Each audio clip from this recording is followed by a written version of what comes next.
मधु, यहाँ देखो, ये गाड़ी कितनी अच्छी है ना। इसमें लेटेस्ट इंजन है और इसकी माइलेज भी बहुत अच्छी है। और पता है 10-12 लाख की है। मैं सोच रहा हूँ ये गाड़ी ले लो, मेरा सपना ये गाड़ी लेने का है।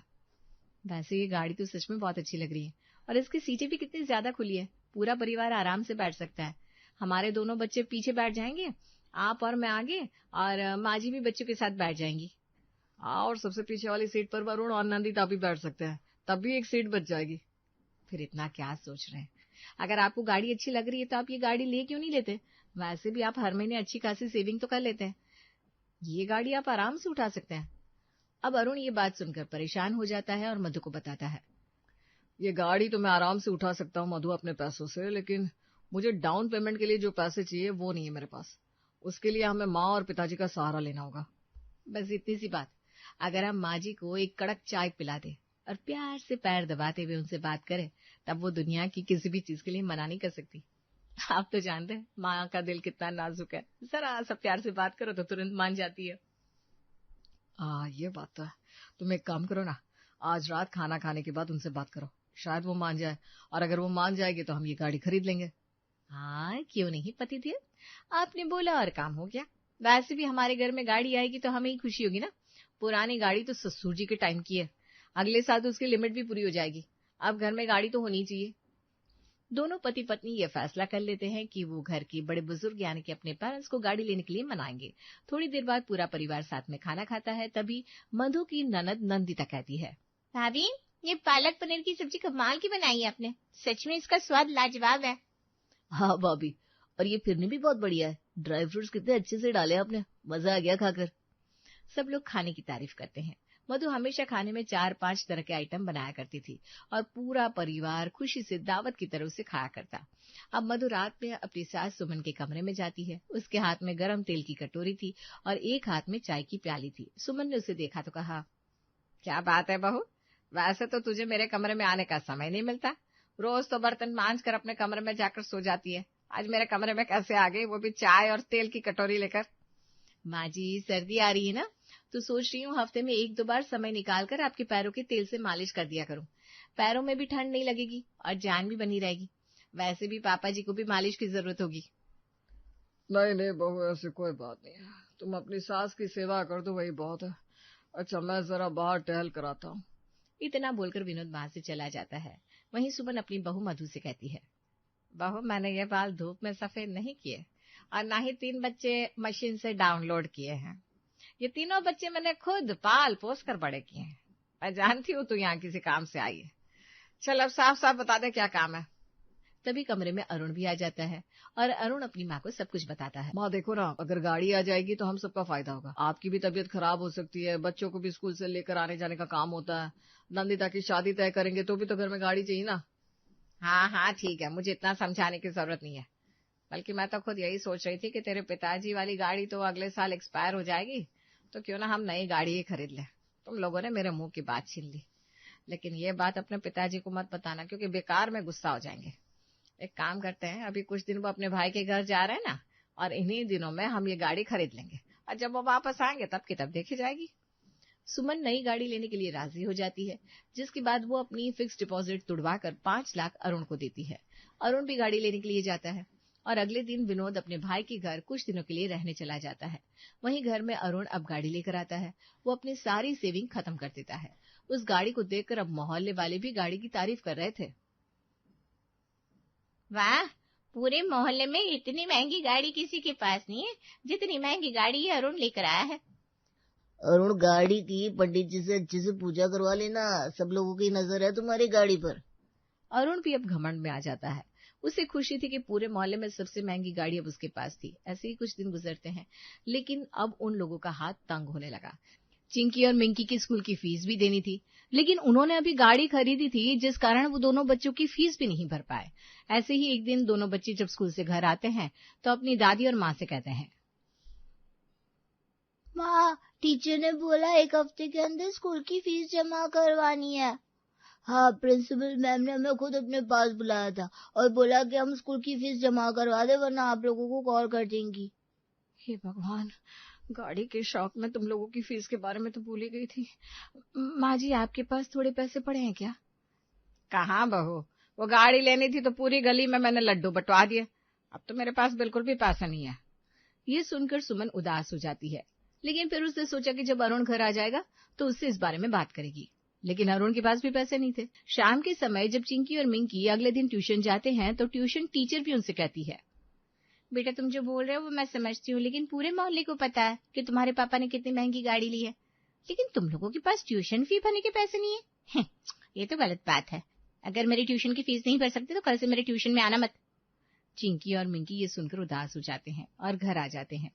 ये बात घर वालों को बताते हैं तो मधु, सुमन और घर के बाकी लोगों को भी बहुत बुरा लगता है। ऐसे ही चिंकी और मिंकी अब एक हफ्ते की स्कूल की छुट्टी करके बैठ जाते हैं और सुमन उनका ट्यूशन भी बंद करवा देती है। एक दिन सुमन अपने पोतियों के साथ बैठकर टीवी देख रही थी, तभी वहां मधु आकर कहती है, माँ जी खाने में क्या बनाना है बता दीजिए, मैं बना देती हूँ क्योंकि खाने में भी समय लगेगा। मैं सोच रही हूँ आलू मटर बना ले। अरे नहीं नहीं बहू, तू जानती है मटर कितने महंगी आती है, तो एक काम कर, आलू उबाल कर उसकी सब्जी बना ले, हम आलू और रोटी खा लेंगे। अब जब हमने घर में हाथी पाला है तो उसका खर्चा भी तो निकालना है। हम घर में गाड़ी तो ले आए, लेकिन अब अपने फालतू खर्चों पर रोक तो लगानी पड़ेगी हमें। आपने बिल्कुल ठीक कहा माँ जी, मैं एक काम करूंगी, मार्केट जाकर बहुत सारे आलू लेकर आ जाऊंगी और कुछ दिनों के लिए आलू की ही सब्जी अलग अलग तरह से बना लूंगी। अगर मटर डालूंगी तो बेकार में खर्चा बढ़ जाएगा। अब मधु ऐसा ही करती है, वो आलू की सब्जी बनाकर रख देती है, जबकि चिंकी और मिंकी को भी आलू मटर की सब्जी बहुत पसंद थी और उसकी ननद को भी, लेकिन वो भी कुछ नहीं कर पाती। ऐसे ही एक दिन गली में एक शॉल बेचने वाला आता है। वो सुमन के घर के पास बैठ जाता है। आस पड़ोस की औरतें भी उसे घेर लेती हैं और शॉल वाला कहता है, अरे सुमन मैडम, आप तो हमेशा मुझसे ही शॉल लेती है, ये वाला शॉल लीजिए, पूरे 1000 का है, बढ़िया है, बिल्कुल हवा नहीं लगेगी। हाँ सुमन बहन, अब इतनी महंगी गाड़ी ली है तो इतना महंगा शॉल तो लेना बनता है, ले लो ले लो। सुमन पड़ोसन की बात सुनकर भी कुछ नहीं बोलती, क्योंकि वो बहुत अच्छे से जानती थी कि उसके पास पैसे नहीं है। पर क्योंकि सुमन को शॉल की जरूरत थी, इसलिए वो शॉल वाले से कहती है, देखो भाई मुझे शॉल तो चाहिए, पुराना शॉल तो चूहे ने खराब कर दिया है, लेकिन तुम मुझे कोई 200-300 वाला दिखाओ ना, अभी मुझे इतनी ठंडी नहीं लगती, मुझे कोई सिंपल सा ही शॉल चाहिए बस। शॉल वाला ये बात सुनकर हैरान हो जाता है और उसके बाद एक पतला सा शॉल 200-300 रुपए में सुमन को देकर चला जाता है। अब सुमन और मधु हर जगह पैसा बचाना शुरू कर देती हैं। ऐसी एक दिन मधु की ननद नंदिता पैदल चलकर कॉलेज से घर आती है। क्या बात है नंदिता, तुम इतना हाफ क्यों रही हो और पसीने में इतनी भीगी हुई कैसे हो? भाभी यहाँ पर चिंकी और मिंकी का स्कूल बंद हो गया है, ट्यूशन बंद हो गया है, तो फिर मैं कॉलेज जाने के लिए टैक्सी या ऑटो कैसे कर सकती हूँ, इसलिए सोचा थोड़ा बस से आ जाती हूँ और बाकी रास्ता पैदल ही तय कर लिया। नंदिता की बात सुनकर पूरा परिवार मायूस हो जाता है। मधु को भी एहसास होता है कि उन्होंने जो भी किया वो गलत था। ऐसे ही एक दिन अरुण के साथ मधु कमरे में अकेले बैठी थी और अरुण कहता है, मधु एक बात मुझे बहुत ज्यादा परेशान कर रही है, मैं किसी को बोल भी नहीं पा रहा हूँ, क्या करूँ? घर का मर्द हूँ, अगर किसी को बताऊंगा तो कहीं कोई मेरा मजाक न उड़ाए। आपको इतना परेशान होने की जरूरत नहीं है, मैं आपकी पत्नी हूँ, मैं आपकी बात नहीं समझूंगी तो कौन समझेगा? बताओ ऐसी कौन सी बात है जो आपको परेशान कर रही है? मधु हमने ये गाड़ी लेकर ना बहुत बड़ी गलती कर दी। अब उस गाड़ी का क्या करें जिसपे पेट्रोल भरवाने के पैसे नहीं है। अगर पेट्रोल भरवा भी देते हैं तो इतनी जल्दी खत्म हो जाता है कि जहां जाते हैं वहां से वापस आने के बारे में भी सोचना पड़ता है। हमने खर्च करने के लिए तो सोच लिया, लेकिन ये नहीं सोचा कि आगे क्या करेंगे। कभी कभी जल्दबाजी के फैसले बहुत दिक्कत देते हैं। तुमने बिल्कुल ठीक कहा, लेकिन मधु कल पिताजी भी वापस आ रहे हैं, अगर उन्हें इस बारे में सब पता चल गया तो? आप बिल्कुल भी चिंता मत कीजिए, हम सब संभाल लेंगे। वैसे पिताजी काफी समझदार है, लेकिन अगर उन्हें पता लगा कि हमने उनकी गैर मौजूदगी में ये कदम उठाया है तो उन्हें बहुत बुरा लगेगा। मुझे तो कुछ समझ में नहीं आ रहा क्या करूं, पिताजी को सच बता दूं या सच छुपा लूं? देखिए अरुण जी, अगर आपको ये लगता है कि पिताजी हमारी बात समझेंगे तो आपको उन्हें सब कुछ सच बता देना चाहिए। मैं जानती हूँ पिताजी थोड़ा नाराज तो होंगे, लेकिन वो हमारी परेशानियों को जरूर समझेंगे और कोई ना कोई हल जरूर निकालेंगे। मधु भी अरुण का पूरा साथ देती है और अगले दिन विनोद अपने भाई के घर से वापस आ जाता है। थोड़ी देर बाद मधु अपने ससुर के लिए चाय बनाकर लाती है। विनोद चाय पीते हुए अपनी बहू से कहता है, बहू एक काम कर, आज तो अपने हाथों की आलू मटर की सब्जी बना ले, मुझे तेरे हाथों की सब्जी काफी अच्छी लगती है, इसलिए तो आज शाम को हम सबके लिए आलू मटर की सब्जी बना लेना। पूरा परिवार आज आलू मटर की सब्जी साथ बैठकर खाएगा और हाँ, थोड़े से चावल भी उबाल लेना, ताकि अगर ज्यादा खाने की वजह से रोटियां कम पड़ी तो कोई भूखा तो ना रहे। अपने ससुर की बात सुनकर मधु चुप हो जाती है, तो वहीं सुमन अब बात को संभालते हुए अपने पति से कहती है, जी, आलू मटर की सब्जी खाने से अच्छा है आप आलू की सब्जी खाकर देखिए। आपको पता है हमारी बहू के हाथ में अब एक नया स्वाद आया है। बहू के हाथ की आलू टमाटर की सब्जी खाकर देखना, बिल्कुल भंडारे जैसी बनाती है वो। अच्छा, अगर ऐसी बात है बहू तो आज आलू टमाटर की सब्जी बना ले। आखिर मैं भी तो देखूं, मेरी गैर मौजूदगी में तूने ऐसी कौन सी स्वादिष्ट सब्जी अपनी सास को खिला दी, ये जो तेरे गुण गा रही है। जी पिताजी, जैसा आप कहें। विनोद की बात सुनकर अब मधु और सुमन की सांस में सांस आती है। कुछ देर बाद विनोद अब बाहर घूमने के लिए निकल जाते हैं। तभी उनके पड़ोसी मिश्रा जी मिलते हैं, जो उन्हें बताते हैं, बधाई हो विनोद जी, अरुण ने गाड़ी ले ली और पूरे मोहल्ले में मिठाई भी बंटवाई थी। अरुण ने गाड़ी ले ली? हाँ विनोद भाई साहब, आपके अरुण ने गाड़ी ले ली। और आपको ये बात पता नहीं? मुझे लगा था आपका बेटा आपको अपनी गाड़ी में लेकर आया होगा। नहीं मिश्रा जी, मैं तो घर तक टैक्सी से आया हूँ, और सच कहूँ तो मुझे इस गाड़ी के बारे में कुछ नहीं पता। आपको नहीं पता? अरे पूरा मोहल्ला जानता है कि जब से अरुण ने वो बड़ी गाड़ी खरीदी है, उसको बहुत दिक्कतों का सामना करना पड़ रहा है। बाकी आगे मैं क्या ही बताऊं, ये आपका पारिवारिक मामला है, आप खुद समझदार हैं। अच्छा भाई साहब, मैं चलता हूँ। इतना बोलकर मिश्रा जी वहां से चले जाते हैं। वहीं विनोद ये सब कुछ सुनने के बाद समझ जाता है कि सुमन ने आलू मटर की सब्जी क्यों नहीं बनवाई, और घर में सभी का मिजाज अलग अलग क्यों है। अब समझा, आखिर घर में सभी का बर्ताव अलग क्यों है। जो भी है, मुझे इस बारे में अब घर वालों से बात करनी होगी। इतना बोलकर विनोद भी अपने घर आ जाता है, जिसके बाद वो अरुण के आने का इंतजार करता है।